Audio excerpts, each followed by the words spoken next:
Seriously. Hi. Hi guys, today we're going to talk about Taiwan. Like how is it like studying here, tuition, scholarship, and like everything. How was it like studying here? I think just okay compared to like Indonesia.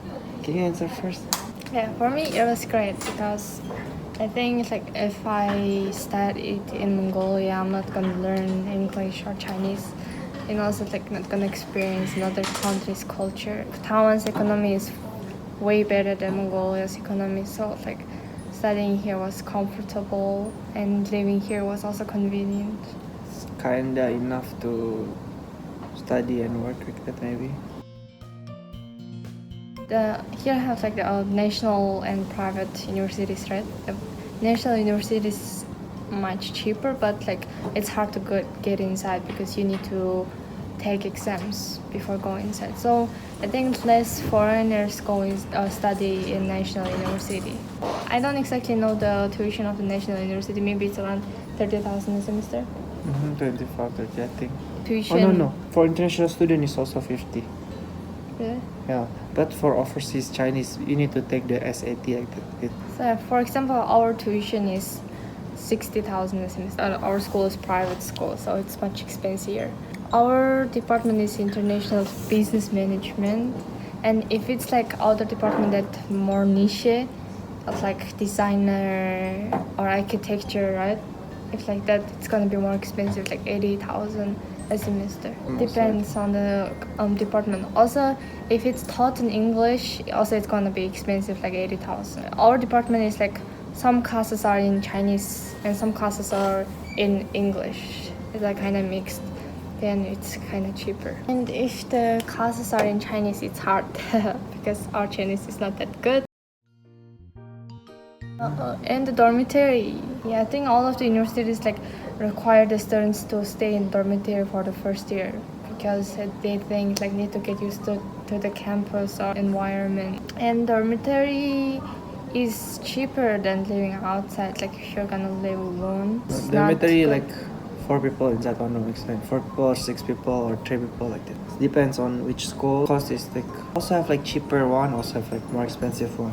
Yeah, and the toilet and the showering place is public, so it's dirty.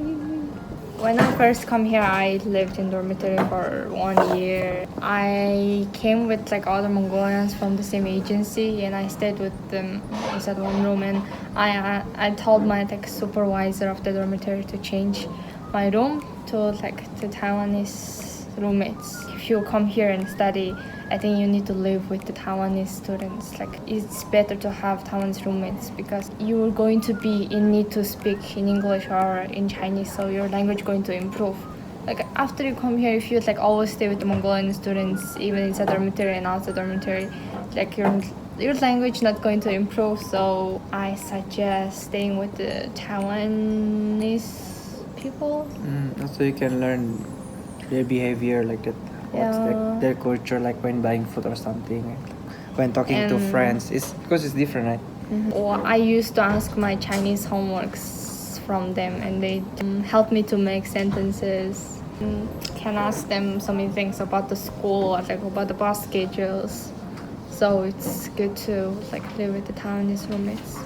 During the winter and summer vacation, cannot stay in the dormitory. You need to live outside. Also can, but need to apply again. And need to pay additional more. Okay, dormitory is kind of like that. Food. Okay, I think for Peter it was okay. Like the food is okay. Not that okay, just like tasteless. Not that salty. Not that salty, sweet. not spicy. Just like bland. Like kind of that.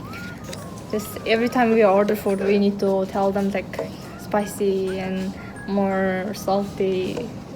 I never ate biendang in Mongolia before and come here and eat biendang, and especially the sausage is kind of sweet like that. In I don't know. You don't have that kind?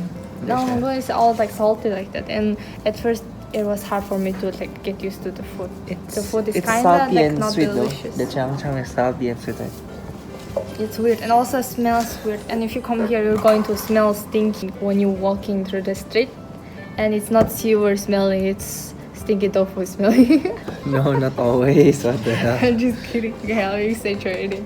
Just like there is a stinky tofu. Just didn't just say when And- you first came, it's like so humid, right? Yeah, I had feeling like I'm not using all of my lung. I had a feeling that I'm only using half of my lung when breathing. I felt like I'm not going out from my shower room after I finish shower. Exactly that kind of feeling. Really? I said. For me, it's normal. Some of them are delicious, like bubble tea, like pie, fried chicken. What else? I think Ramen. yeah, ramen is Japanese food though, but like It's Taiwanese version of ramen. Japanese, Yeah, I think. pura. like luwei. These are some of our favorite foods. Wonton. And if you eat You can just eat Vietnam- McDonald's. Mongolia don't have McDonald's. yeah, people eat McDonald's if they come here. And the food is like that. If you enroll at the university for the first semester or for the first year, depends on the university, they're going to give you like 100%. You just of first have like so many scholarship. kind of scholarship. Kind of scholarship. Government, school. That's all. Mhm. So there's Taiwanese Taiwan government scholarship. It's called MOFA. You can apply for that, and if you get that scholarship every month, you're going to have like stipend. I think 15,000 NT, and they're going to pay your tuition, flight, and everything. If you didn't get that scholarship from the school, they're going to give you like 100% of scholarship for the first year or for the first semester. And if you did good, Top three. like top 3 gonna get stipend. Scholarship maybe But- like the top 10%. Really hard to maintain your scholarship because you're going to be compared with the other Taiwanese students, because they're Taiwanese students studying classes like in their native language, so they have much more advantage than you. So it's hard to compete with them, hard to maintain your scholarship. And agencies, they say like, oh, 100% scholarship, like study in Taiwan, like that. But it's like only for the first semester or for the first year. So they And- are like really misguiding the students only to like come here. And So many So Mongolian many- students so many only came Mongolian for students the first year and go home. yeah, came here and went back home because they lost their scholarship. Our classmate lot though. Lot More than of- half. Yeah. Didn't finish, only like maximum like One semester. 1 year or 2 years, and they just went home. So you need to Because be careful. finding job here is not that easy, but not that hard as well. Just depend on your language like that. If you don't know Chinese, you can work as a like, housekeeper and or factory or construction. Guys work at construction, right? Or labor job. So like that. like labor job. If you're Chinese, a little bit better, maybe restaurant or beverage shop. And 1 hour salary is 160 NT dollars. And when I first come here, it was 150. If you work 8 hours a day, it's going to be like $1,280 a day. How many to grow? For the students, have 20 hours per week limit. During the summer and winter vacation, don't have any limit. You can work as much as you want. But some places doesn't care about that time limit. As long as you have that working permit, they're gonna let you work. Bye. Bye.